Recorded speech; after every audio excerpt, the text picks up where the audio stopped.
بسم اللہ الرحمن الرحیم. السلام علیکم. میں ہوں محمد رمیز. PNS نیوز کے پروگرام پرواز میں آپ سبھی کو خوش آمدید. آج ہمارے ساتھ موجود ہے اورنگ آباد کے مشہور اور معروف شاعر جناب محترم رضا جالنوی صاحب. رضا جالنوی صاحب بڑا خوب لکھتے ہیں. اپنے چہرے پہ عبارت کو ابھرنے مت دو، اپنے چہرے پہ عبارت کو ابھرنے مت دو، دور تک دل کی تباہی کی خبر جاتی ہے. سبحان اللہ. آئیے اس شعر کے خالق سے روبرو ہوتے ہیں، ملاقات کرتے ہیں، گفتگو کرتے ہیں، باتیں کرتے ہیں، سوالات. السلام علیکم سر. وعلیکم السلام. آپ سے میں آپ سے سب سے پہلے تو بڑا شکر گزار ہوں کہ آپ نے آپ کا قیمتی وقت ہم کو دیا. اور ویسے تو آپ کسی تعارف کے محتاج نہیں ہیں، مگر پھر بھی میں چاہوں گا کہ ہمارے سامعین کے لیے آپ ایک مختصر سا تعارف اپنا دیجیے. معزز سامعین، پرواز کے اس پروگرام میں مجھے مدعو کیا گیا ہے. میں سرزمین اورنگ آباد، جو سراج و ولی کی زمین کہلائی جاتی ہے، یہ میری خوش نصیبی ہے کہ میں یہاں رہائش پذیر ہوں. اب میرا مختصر تعارف اگر میں کرنا چاہوں تو پیش خدمت ہے کہ میرا نام سید رحیم الدین سید ضیاء الدین ہے. میرا وطن جالنا ہے، لیکن بحیثیت قلمی نام رضا جالنوی کے نام سے پہچانا جاتا ہوں. تفصیل یہ ہے کہ میں 1955 میں جالنا سے نقل وطن کر کے ہم خلد آباد پہنچے. اور خلد آباد میں زیر تعلیم رہا، لیکن اس سے پیشتر کی جماعت اردو کی رہی، اور باقی تعلیم میں نے مراٹھی میڈیم سے حاصل کی. یہ میرا مختصر سا تعارف تھا. میں دوران ملازمت مراٹھی اسکول پہ رہا، مراٹھی میں تعلیم حاصل کی، مراٹھی اسکول پر رہا، اور 36-37 سال جو ہے کی خدمات انجام دے کر میں وظیفے پہ علیحدہ ہوا ہوں. یہ میرا مختصر تعارف تھا. شروعات کی آپ کی تعلیم اردو میڈیم سے ہوئی جیسے کہ آپ نے کہا، اور پھر بعد میں مراٹھی میڈیم سے آپ کی باقی کی تعلیم مکمل ہوئی. تو اس کی کوئی خاص خصوصی وجہ ہے کچھ؟ ہاں، وجہ تو ہے. وجہ یہ ہے کہ میں نے جیسے عرض کیا کہ 1955 میں خلد آباد منتقل ہوئے، اور جالنا سے اردو تعلیم حاصل کر کے مراٹھی کی جو تعلیم حاصل کرنے کی وجہ خاص یہ تھی کہ وہاں پہ اردو اسکول نہیں تھا. خلد آباد میں چہارم کے بعد جو ہے تو اگلی تعلیم کے لیے ایک مراٹھی اسکول ہی رہ گیا تھا، تو اس طرح مراٹھی تعلیم حاصل کی. اچھا، مطلب وہ ایک مجبوری ہی تھی کیونکہ تعلیم کے لیے پھر آگے میڈیم آپ کے پاس. میرا اگلا سوال یہ رہے گا ماسٹر صاحب کہ آپ کے بچپن کا ایسا کوئی واقعہ جو آپ کی چڑھتی عمر پہ اثر انداز کر گیا ہو؟ میں جس وقت 15 سال کی عمر کا رہا ہوگا، اور جیسے کہ میں نے بتایا کہ مراٹھی تعلیم ذریعہ تعلیم رہا، تو میرے دل میں بھی خواہش ہوتی تھی کہ میں بھی کچھ کہنے کی کوشش کروں، لکھنے کی کوشش کروں، لیکن ماحول نہیں بن پایا تھا. تعلیمی ماحول نہیں تھا، ادبی ماحول نہیں تھا. صرف مطالعے کے لیے چند اخبار جو بمبئی سے 8ویں دن ملا کرتے تھے. مراٹھی اخبارات تو دستیاب تھے، لیکن اردو اخبار جو ہے تو ہفتے میں ایک بار بمبئی سے، جیسے اردو ٹائمز، انقلاب اور کہکشاں فلمی میگزین، یہ آیا کرتے تھے. اور وہ ایک مشغلہ تھا کہ بھئی اخبارات پڑھنا لکھنا.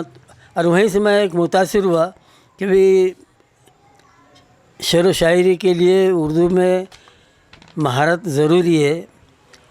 اور وہاں جو متاثر ہوا میں، نراس محی الدین صاحب، تاج اورنگ آبادی صاحب، انہوں نے کہا کہ یہ بستی جہاں اردو سمجھنے والے کثیر تعداد میں ہیں، اور آپ نوجوان لوگ کیا کر رہے ہیں یہاں؟ کبھی کوئی مشاعرہ نہیں ہوا، کوئی ادبی تحریک نہیں ہے، کوئی ادبی تنظیم نہیں ہے. اس بات نے مجھے متاثر کیا. یہ بات آپ کے دل میں رہ گئی؟ یہ بات میرے دل میں رہ گئی، اور ہم نے باضابطہ ایک بزم بنائی، بزم احباب. اور اتفاق سے اس عمر میں کم سنی میں میں ہی اس بزم کا صدر رہا. اور یہ واقعہ جو اتنا متاثر کیا حضرت کا کہ بھی اس بستی میں جہاں کثیر تعداد اردو سمجھنے والوں کی ہے، وہاں کوئی ادبی ماحول نہیں ہے. بس وہیں سے ہم جو ایک موڑ آیا اور ادب کی جانب گامزن رہے. ماسٹر صاحب اس وقت کیا عمر رہی ہوگی آپ کی؟ میں 15 سے 16 سال کی عمر کا رہا ہوگا جب میں نے ابتدا شاعری کی تک بندی کہیے یا افسانہ نگاری کی ابتدا کہیے یا افسانچے کی کوشش کہیے 15-16 سال کی عمر میں کی تھی. اچھا، ماشاء اللہ ماشاء اللہ.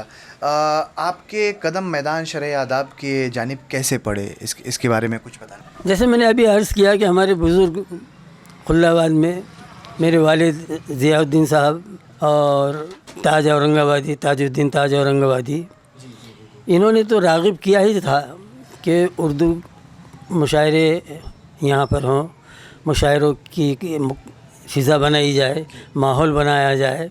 اور اس طریقے سے جو ہے تو جب میں نے شعر کہنے کی کوشش کی تو ذرا مشکل میدان نظر آیا، لیکن ایک معاملہ ایسا متاثر کیا کہ اس زمانے میں جیسے میں نے بتایا کہ میں اردو پیپر کہکشاں کا بڑا شائق تھا اور اس میں پسندیدہ اشعار ہوا کرتے تھے.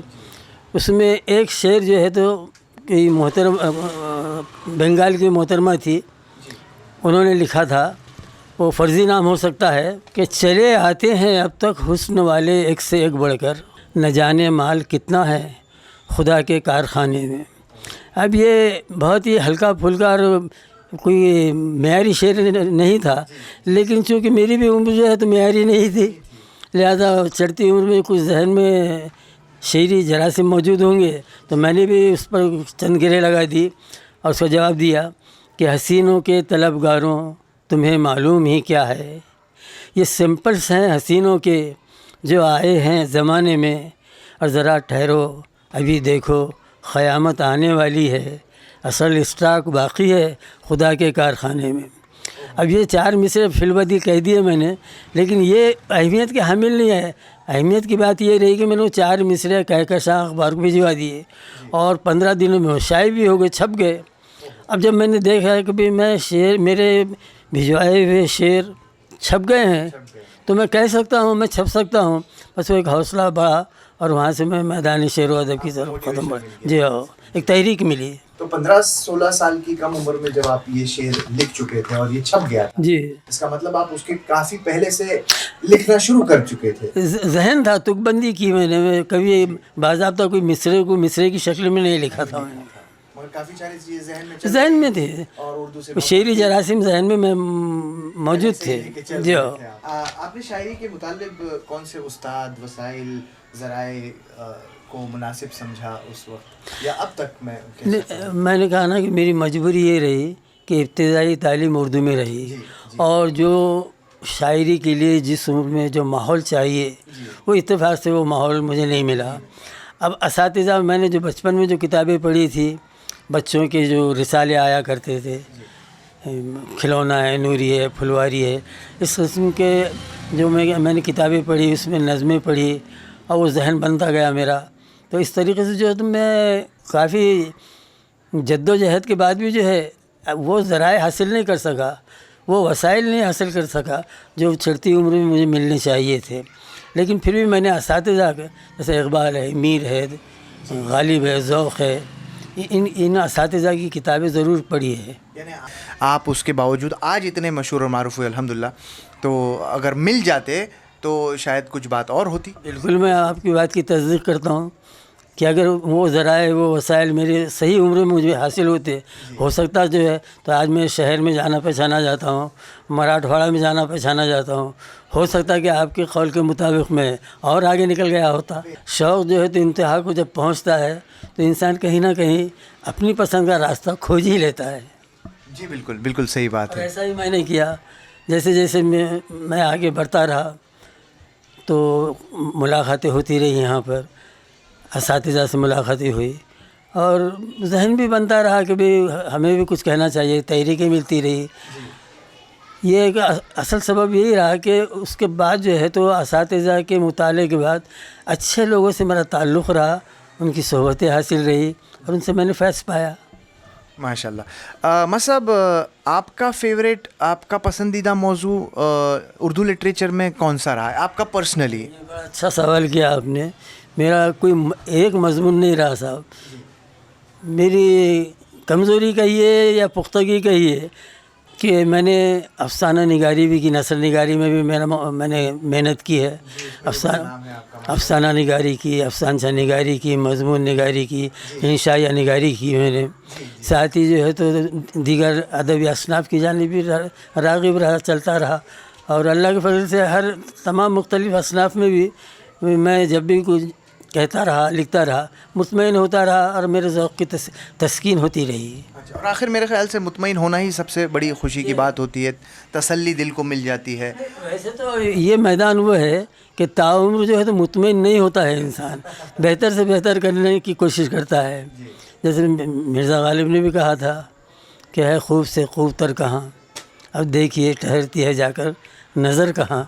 تو یہ تو جستجو کا راستہ بہت طویل ہوتا ہے، یہ مسافت بھی بڑی طویل ہے، اور اس طویل مسافت میں منزل کا تعین بہت مشکل ہے یا ناممکن ہے. صاحب آپ کے اس سبجیکٹ کو لے کے آپ کا جو دلچسپی رہی، آپ کے فیملی ممبرس کا اس میں کیا کنٹریبیوشن رہا، کیا ہاتھ رہا؟ کیا آپ کو سپورٹ سب سے ملا، ہر وقت ملا یا نہیں؟ دیکھیے میں نے ابھی جیسے کہا کہ مجھے دیگر وسائل و ذرائع سے میں محروم رہا. جس ادبی ماحول میں مجھے پروان چڑھنا چاہیے تھا وہ مواقع مجھے حاصل نہیں رہے. ہاں اتنا ضرور ہے، میرا اپنا خاندان تعلیم سے جو تو بہرور رہا، تعلیمی یافتہ تھے، اور خاص کر میری تربیت میں میرے والد محترم کا بڑا دخل رہا. میں انہی کے ساتھ زیادہ رہتا، انہی کی باتیں سنتا، ان کے دوست احباب کی باتیں سنتا. اور زبان کی حد تک تو میں یہی کہوں گا کہ مراٹھی سے تعلیم حاصل کرتے ہوئے بھی اگر زبان دانی پہ اللہ نے کچھ قدرت دی ہے تو یہی کہ یہ میں نے اپنے والد سے حاصل کیا. والد نے وہ کتابیں، وہ رسالے مجھے مہیا کروائے جس سے میں پڑھتا رہا، میرا شوق بڑھتا رہا، اور جو کچھ بھی ہوں میں آج آپ کے سامنے ہوں. اور بڑے خوب ہے ماشاء اللہ. ماسٹر صاحب، براڈ کاسٹنگ میں بھی آپ کا انٹرسٹ رہا ہے؟ براڈ کاسٹنگ میں بھی آپ نے میرے خیال سے کام کیا ہے. میں نے آکاشوانی اورنگ آباد، جس زمان میں اورنگ آباد پروینی ہوا کرتا تھا. کون سا سال ہوا؟ میں سمجھتا ہوں 1980-81. 1981 سے میں متواتر جو ہے آکاشوانی سے رجوع رہا، اور تقریباً بہت سارے پروگرام کیے. اب وہ اتنے تو یاد نہیں ہے، لیکن ابتدا میری ہوئی تھی کھلتی کلیاں، بچوں کے لیے جو پروگرام ہوتے تھے. میرے پروگرام وہ ہمارے ایک ڈرامہ ہوتا، نظم ہوتا، مختلف بالکل تمام قسم کی اس کے اندر پورا مواد ہوتا. اور بچیاں جو ہے 20-22 بچیاں جو تھے اسٹوڈیو میں ہوا کرتی. تو ابتدا سے میں نے ایسے کم و بیش 18-19 پروگرام دیے وہاں پر. اس کے بعد جو ہے تو دیگر بھی کہانیاں ہیں، افسانے ہیں، جیسے بھی آکاشوانی کی ضرورت ہوتی وہ ان کے پروگرام میں دیتا رہا. لیکن خاص بات یہ ہے کہ اس میں ناموری میں اضافہ یوں ہوا کہ اس کا ایک بڑا پسندیدہ پروگرام تھا آکاشوانی اورنگ آباد کا، سب رنگ کے تحت ہوتا تھا. باتوں باتوں میں کافی مقبول پروگرام تھا. اور اتفاق ہے کہ میری خوش نصیب رہی کہ اس پروگرام کے بہت سارے اسکرپٹ میں نے لکھے جو پسند بھی کیے گئے. تو اس طریقے سے آکاشوانی کا تو میرا قریب 35 سال کا ساتھ رہا ہے. اوور آل آپ کا جو تجربہ رہا، ایکسپیرینس رہا براڈ کاسٹنگ کو لے کے وہ کافی، اور میرے خیال سے اس وقت تو وہ سب نیا تھا آپ کے لیے. نہیں، ابتدا میں تو نیا تھا، لیکن بعد میں تو اسی طرح رہا جیسا میں آپ کے سامنے بیٹھا ہوں. جی، رفتہ اتنے پروگرام دیے کہ بھی وہ ایک تو یہ معمول کا کام ہو گیا تھا کہ بھی آرڈر ملتا، حکم ملتا، پورا کرتے. آپ کی ابتدائی دور کی شاعری کیسی رہی؟ اس دور کی ادبی تحریک یا ادبی ماحول کیسا رہا؟ ہاں، یہ بڑا اچھا سوال کیا آپ نے. اب میں اگر آپ کو 50-55 سال پیچھے لے چلوں، جیسا کہ آپ نے فرمایا کہ اس وقت کا دور کیا تھا. دیکھیے اس وقت جو ہے تو اورنگ آباد میں آپ کو ایک سیکنڈ کے لیے روکنا چاہوں گا، پر میں یہ سمجھتا ہوں کہ آج جو بھی شاعری میں انٹرسٹ رکھتے ہیں نوجوان جو ہے، وہ اس دور کو آپ کے نظریے سے دیکھنا چاہتے ہیں، وہ سننا چاہتے ہیں وہ سب کی وہ دور کیسا رہا. آج میں بھی بیٹھتا ہوں تو اپنے آپ سے سوال پوچھتا ہوں کہ وہ کیسا تھا. اس دور میں اتنی ٹیکنالوجی نہیں تھی، اتنا کمیونیکیشن نہیں تھا، موبائل فونز نہیں تھے. آپ کیسے شیئر کرتے تھے اپنی باتیں اور کیسے کمیونیکیٹ کرتے تھے؟ کس طریقے سے آپ کا ماحول رہا؟ آپ کے اس طویل سوال کا جواب بھی طویل ہی رہے گا. وہ دور 1960 کا رہا ہوگا، اور اس زمانے میں اتفاق ہی سے اورنگ آباد میں بھی ماشاء اللہ شعراء حضرات 60 سے کم تو نہیں ہوں گے، زیادہ ہوں گے، اتنے شعراء تھے اورنگ آباد میں. لیکن آج کا جو ماحول ہے، آج کی جو سہولتیں ہیں اور اس وقت کی جو تکالیف تھی، اس میں بہت بڑا فرق ہے. آج اگر کوئی آل انڈیا مشاعرہ بھی کرنا چاہے تو اس کے لیے کوئی دشواری نہیں ہے. اس کو اسٹیج مل جاتا ہے، اس کو ہال مل جاتا ہے، اس کو ٹیکنیکلی جو ہے دوسرے وسائل جو تو دستیاب ہے، سب کچھ ہے. لیکن وہ زمانے کو یاد کیجیے آپ کہ جس زمانے میں خندیلوں میں بھی مشاعرے ہوا کرتے تھے، چھوٹے چھوٹے کمروں میں مشاعرے ہوتے. میں نے بھی پڑھے ہیں. بڈی لائن میں ایک کمرہ ہے 12x15 کا ہے، 10x12 کا. اس میں کھچا کھچ سامعین بھی بیٹھے ہوئے، شعراء بھی بیٹھے ہوئے، اور مشاعرہ ہوتا 3 بجتے 4 بجتے. تو اسٹیج نہیں ملتا تھا آسانی سے. اپنے اپنے گھروں میں جو تو مشاعرے ہوتے تھے، نشستیں ہوتی تھی. لیکن بڑا پیارا دور تھا. بڑا اس وقت کی خاص بات ہے کہ آج کے دور کا تقابل، اس کا مقابلہ اگر ہم کرتے ہیں تو بڑا فرق یہ ہے کہ اس وقت جو ہے تو قدم قدم پر لکھنے والوں کو، بعض ذوق کو، بعض شوق کو رہبری حاصل تھی، اپنے بزرگوں سے رہبری حاصل تھی، رہنمائی ملتی ہوتی تھی. آج وہ بہت ساری باتیں، وہ منظر دھندلا گیا ہے، بہت دھندلا گیا ہے. یہی میرا اگلا سوال بھی اس سے ہی متعلق ہے کہ کیا وقت کے ساتھ ساتھ شاعری بھی بدل گئی ہے؟ کیا وقت کے ساتھ، کیونکہ اب لوگ اکثر کہتے ہیں کہ زمانہ بدل گیا، لوگ بدل گئے، پہلے ایسے حالات نہیں ہوا کرتے تھے، پہلے ایسا لین دین نہیں ہوا کرتا تھا، کاروبار کے طریقے بدل گئے، دنیا بدل گئی. تو کیا ایموشنز، شاعری کے اندر کے جو ایموشنز ہیں، کیا وہ بھی بدل گئے، الفاظ بھی بدل گئے؟ یقیناً بدل گیا. وہ بہت بڑا تغیر ہے، یہ بہت بڑی تبدیلی ہے، بہت بڑا انقلاب ہے. اگر ہم معیاری سطح پر بھی نظر ڈالیں تو علامہ اقبال نے فرمایا کہ ایک شعر علامہ اقبال کا، جس میں جتنا ظرف ہے اتنا ہی، کہہ رہا ہے شور دریا سے سمندر کا سکوت، کہہ رہا ہے شور دریا سے سمندر کا سکوت، جس میں جتنا ظرف ہے اتنا ہی وہ خاموش ہے. لیکن آج تبدیلی، ایک جو بڑا گیپ آیا، ذہنوں کی تبدیلی، مزاج میں تبدیلی، اور جو وہ ٹھہراؤ ختم ہو گیا، اب یہ الجھاؤ آ گیا ہے. علامہ اقبال نے جو کہا تھا اس میں ٹھہراؤ تھا. لیکن آج کا شاعر کیا کہہ رہا ہے؟ خاموش مزاجی تمہیں جینے نہیں دے گی. علامہ اقبال نے کہا تھا جس میں جتنا ظرف ہے اتنا وہ اور آج کا شاعر کہہ رہا ہے کہ خاموش مزاجی تمہیں جینے نہیں دے گی، اس دور میں جینا ہے تو کوہرام مچا دو.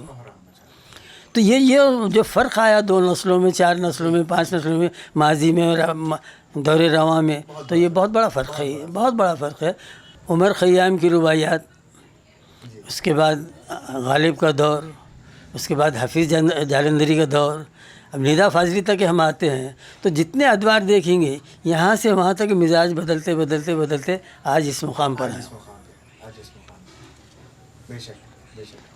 ان سبھی شاعروں کا جنہوں نے آپ نام لیا، یہ بھی بڑے مشہور اور معروف شاعر ہے، آپ کا ان میں سے کوئی پسندیدہ، سب سے پسندیدہ دل کے قریب شاعر ان میں سے ان کو آپ سب سے زیادہ پڑھتے تھے یا سنتے؟ نہیں، میں حالی کو بہت زیادہ پڑھا میں نے، اور داغ کو زیادہ پڑھا. اور داغ پر تو میں نے کہا بھی، ایک شعر بھی کہا میں نے کہ ہم، یاد نہیں آ رہا ہے وہ شعر. داغ کو بس پڑھا اور غزل ہو گئی، میر کو ہم سمجھتے رہے عمر بھر، میر کو ہم سمجھتے رہے عمر بھر، اور داغ کو بس پڑھا اور غزل ہو گئی. تو داغ سے متاثر ہوں میں، داغ کو زیادہ پڑھا میں نے. بے شک، ماشاء اللہ. اور اس دور کے ایسے کون سے کنبے تھے، فیملیز تھے جن کے ساتھ آپ نے مشاعرے کیے؟ یہ تو بہت بڑی طویل فہرست ہے. میں نے جیسے عرض کیا کہ اس دور میں 60 شعراء سے کم نہیں ہوں گے، زیادہ ہوں گے. اب اگر میں نام گنواؤں تو ان میں سے ٹاپ 3 ایسے کون سے تھے جو اس زمانے میں؟ دیکھیے، میرے اس دور میں جب میری ابتدائی شاعری تھی، جب میری تک بندی کا دور تھا، تو یہاں پر جو ہے تو سکندر علی بٹ صاحب تھے، لیکن وہ اتنے مصروف تھے کہ دستیاب کسی کو نہیں تھے. بشر نواز صاحب تھے، ان کا مزاج ایسا تھا کہ وہ بھی عام سطح پر جو ہے تو ملوث ہو جائیں ناممکن تھا. قاضی سلیم صاحب کی تو ان کا راستہ ہی الگ تھا. اب ان سے ہٹ کر آج بھی ABCD ہمارے پاس موجود ہے. الف ب جیم یہاں پر آج کے دور میں بھی ہے, ماضی میں بھی رہا, اور ہم میرے بچپن میں بھی الف ب جیم کی 3 کلاسز تھی ABC. تو ہم جو ہے تو زیادہ سے زیادہ تو BC میں زیادہ پڑھا ہم نے, جیسے کاشف اورنگ آبادی ہے, حبیب رحمانی صاحب ہے, حبیب شہزاد صاحب ہے, محمد علی کوکب صاحب ہے, آخری سے میں JP سعید صاحب, کوئی 60 نام ہے, محی الدین سے ان گنت مشاعرے ہوئے اور ان گنت شعراء کے ساتھ پڑھنے کا موقع ملا. لیکن جیسے جیسے یہ شعری سفر آگے بڑھتا گیا, آج الحمدللہ 55-56 سال کا سفر کر چکا ہوں میں شعری سفر.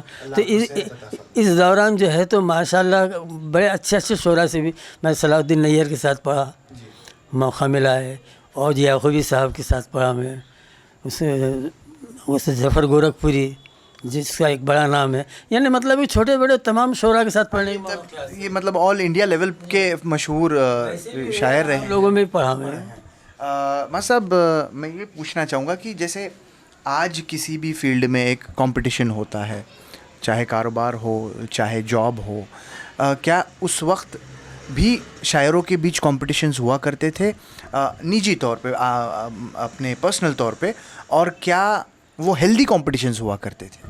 نہیں, اس وقت اختلافات تو ہوتے ہی نہیں تھے, پہلی بات تو یہ, اور جو اختلافات ہوتے تھے وہ صحت مند ہوتے تھے, مثبت انداز کے ہوتے تھے, یعنی آپس میں ایک محبت رکھتے ہوئے. مثال کے طور پہ میں نے ایک غزل پڑھی, ایک شعر پڑھا, ایک شعر میں میں نے کہا کہ کاجل لگایا جاتا ہے, کاجل لگایا جاتا ہے, اور دوسرے نے کہہ دیا نہیں کاجل بھرا جاتا ہے. تو اب اس پر لفظ تکرار ہوتی تھی کہ کاجل لگایا جانا صحیح ہے یا کاجل بھرا جانا صحیح ہے. تو اس قسم کی جو ہے صحت مند جو تنقیدیں اور اختلافات بحثیں ہوا کرتی تھی. رضا صاحب, میرا اگلا سوال آپ سے نظامت کے متعلق ہے. آپ نے نظامت کو بھی تاریخ انجام دیا, اس بات پہ تھوڑی سی کچھ روشنی. نظامت کے تعلق سے میں یہ عرض کروں گا کہ ویسے میں نظامت کا میرا کوئی رجحان نہیں تھا, لیکن گزشتہ 30 سالوں میں ہمارے شہر کی ادبی تحریکیں اتنی دم توڑ گئی کہ بڑے وقفے کے بعد مشاعرے ہوتے تھے. ہم نے ایک تنظیم بنائی بزم میزان ادب, اور بزم میزان ادب کے ماہانہ مشاعرے شروع ہوئے, اور نظامت مجھے کرنے پڑی. لیکن اتنی مصروفیت بڑھ گئی بعد میں وہ کہ گزشتہ برسوں میں میں نے کم و بیش مقامی بیرونی چھوٹے بڑے 125 مشاعروں کی نظامت کی ہے, جو اس شہر کے لیے میرے لیے بڑے فخر کی بات ہے کہ اتنا بڑا فگر میں انجام دے سکا. اب ہم اس دور پہ آئے ہیں رضا صاحب جہاں ہمارے سامعین سب سے زیادہ بے صبری سے انتظار کرتے ہیں کہ آپ کے وہ شعر سننا چاہیں گے جن کا سب سے زیادہ انتظار سامعین کو رہا ہے, آپ کے وہ حسین شعر جو آپ کے لکھے ہیں. حاضرین, میں ایک مطلع اور 2 اشعار سے جو ہے تو اپنی بات شعری سے تخلیقات پیش کرنے جا رہا ہوں. کہ مطلع ہے کہ یہ بات الگ کس نے یہاں آگ لگا دی, یہ بات الگ کس نے یہاں آگ لگا دی, ارے بجھتے ہوئے شعلوں کو مگر تم نے ہوا دی, بجھتے ہوئے شعلوں کو مگر تم نے ہوا دی, اور کچھ دھوپ کی شدت سے گلابوں کا اڑا رنگ, کچھ دھوپ کی شدت سے گلابوں کا اڑا رنگ, اور خوشبو جو بچی تیز ہوا نے وہ اڑا دی, خوشبو جو بچی تیز ہوا نے وہ اڑا دی.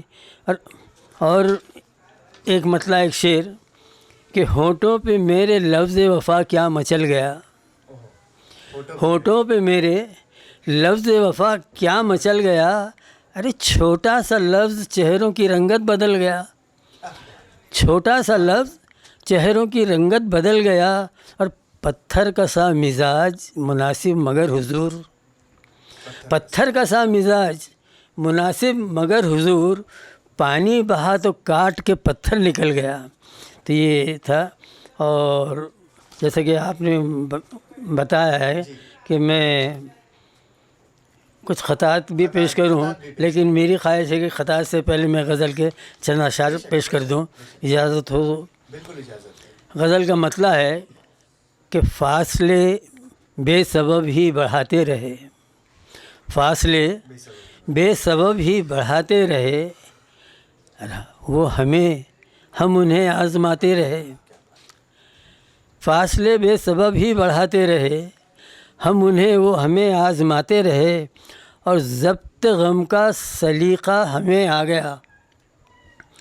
ملاحظہ ہو کہ ضبط غم کا سلیقہ ہمیں آ گیا، ہم سرے انجمن مسکراتے رہے، ہم سرے انجمن مسکراتے رہے۔ اور آج کی سیاست کے پس منظر میں بھی شعر سمجھا جا سکتا ہے کہ تم نے گلشن اجاڑے مگر ایک ہم، تم نے گلشن اجاڑے مگر ایک ہم، پتھروں پر بھی سبزہ اگاتے رہے، پتھروں پر بھی سبزہ اگاتے رہے، اور وہ بھی ماضی کا نقشہ دکھاتا رہا۔ وہ بھی آپ کو بھی پسند آئے گا، آپ کے مزاج کا ہو سکتا ہے۔ وہ بھی ماضی کا نقشہ دکھاتا رہا، اور ہم بھی کاغذ کی کشتی بہاتے رہے، ہم بھی کاغذ کی کشتی بہاتے رہے۔ اور جب بلندی نے پھینکا زمیں پر انہیں، جب بلندی نے پھینکا زمیں پر انہیں، مدتوں پھر قدم وہ جماتے رہے، اور ہم تو سونا ہے تب تب کے کندن ہوئے، ہم تو سونا ہے تب تب کے کندن ہوئے، وہ ہمیں جس قدر آزماتے رہے وہ۔ اور مقطع پہ آ رہا ہوں کہ حسرتوں کے پرندے رضا عمر بھر، حسرتوں کے پرندے رضا عمر بھر، شاخ امید پر چہچہاتے رہے، فاصلے بے سبب ہی بڑھاتے رہے۔ اور جیسا کہ بہت مزہ آیا رضا صاحب یہ سن کے، اور ایسا لگ رہا ہے کہ بس یہ سنتے رہیں آپ کو۔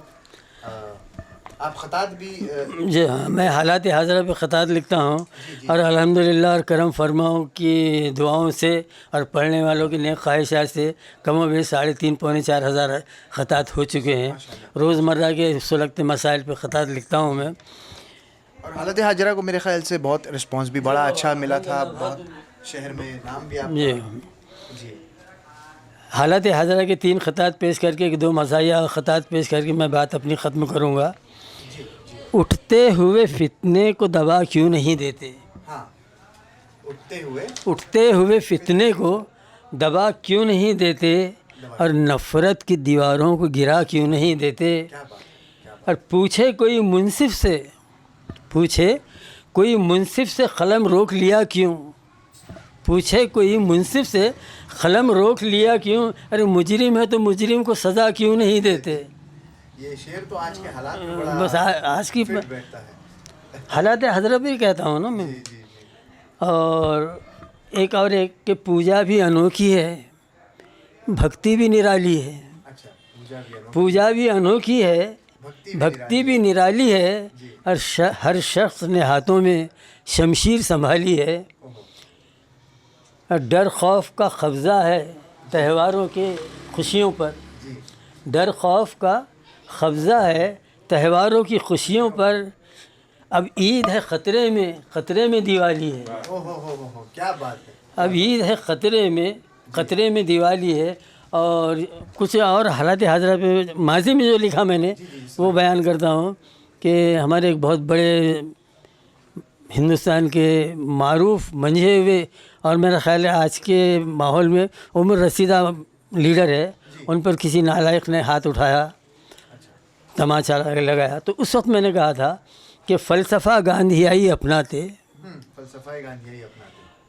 رنگ کچھ آپ اس میں بھر دیتے، اور ایک رخسار زد میں آتے ہی دوسرا گال پیش کر دیتے۔ اسی طرح جب پارلیمنٹ میں نام لینا نہیں چاہوں گا، آپ لوگ سمجھ جائیں گے کہ سب سے بڑی شخصیت سے مل کر جب ایک لیڈر لوٹے تو غیر دانستگی میں انہوں نے آنکھ مار دی، لوگ سمجھ جائیں گے، آپ تک بات پہنچ جائے گی.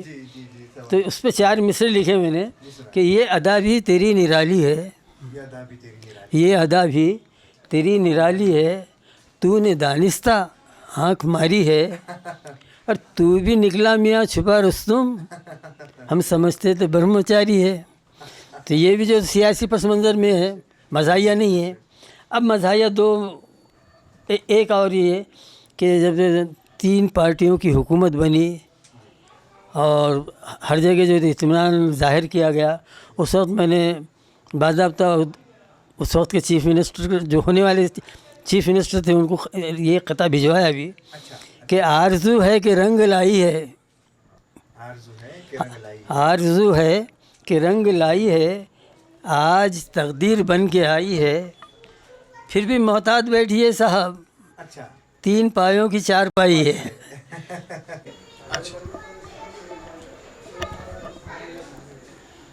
رضا صاحب، ہمارے سامعین کے لیے میں چاہوں گا کہ آپ 2 مزاحیے پیش کریے، بڑی مہربانی ہوگی آپ کی. دیکھیے، مزاحیہ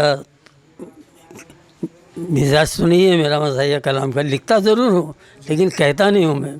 لیکن آپ کے سامعین کے لیے، آپ کے بعض اوقات سامعین کے لیے جو ہے 2 خطات پیش خدمت ہے کہ 2 فقیروں کی گفتگو سنیے، 2 فقیروں کی گفتگو سنیے، ایک بولا یہ بستی کیسی ہے، ایک بولا یہ بستی کیسی ہے، دوسرے نے کہا یہاں مت مانگ، سب کی حالت ہمارے جیسی ہے. گزر شہر خموشاں سے ہوا تو روح تھرائی. شہر خموشاں قبرستان کو کہتے ہیں، بہت سو کو معلوم ہوگا، لیکن پھر بھی میں نے وضاحت کر دی ہے کہ گزر شہر خموشاں سے ہوا تو روح تھرائی، اندھیری رات تھی چاروں طرف تھی خاموشی چھائی. ارے وہاں عورت کھڑی تھی، ہم نے پوچھا ڈر نہیں لگتا، وہاں عورت کھڑی تھی، ہم نے پوچھا ڈر نہیں لگتا، وہ بولی خبر میں گرمی تھی میں باہر چلی آئی. یہ اس طریقے کے ہلکا پھلکا ذوق پورا کر لیتا ہوں. بڑے مزیدار تھے رضا صاحب، آپ سے بات کر کے بڑا اچھا لگا، بڑا مزہ آیا. شکریہ شکریہ. اور پھر سے آپ کا شکر گزار ہوں، اتنا وقت آپ نے دیا. ویسے تو میں یہ سمجھتا ہوں کہ اگر ہم پورا دن پوری رات بھی آپ سے گفتگو کریں تو شاید کم ہے. اتنا آپ سے سیکھنے کو ملے گا، اتنا آپ سے سیکھنے کو ملا، سننے کو ملا. بڑے بڑے خوبصورت شعر آپ نے سنائے جو ہمیشہ یاد رہیں گے، اور ہمارے سامعین کی طرف سے بھی میں آپ کا شکر گزار ہوں. ہم اس انٹرویو کو یہاں ختم کرتے ہیں. رضا صاحب، بہت بہت شکریہ آپ کا، ہمارے پروگرام پرواز میں آپ نے وقت دیا. پرواز کا بہت تہہ دل سے ہم مشکور ہیں، اور آپ کی نظامت کے کا شکریہ ادا کرتے ہیں کہ آپ نے بھی بڑی عمدگی سے جو ہے ہر سوال پیش کیا ہے. اسی کے ساتھ ہم ہمارا اس پروگرام ختم کرتے ہیں. سامعین، پھر ہم اگلے پروگرام میں آپ سے پھر ملیں گے. شکریہ. السلام علیکم.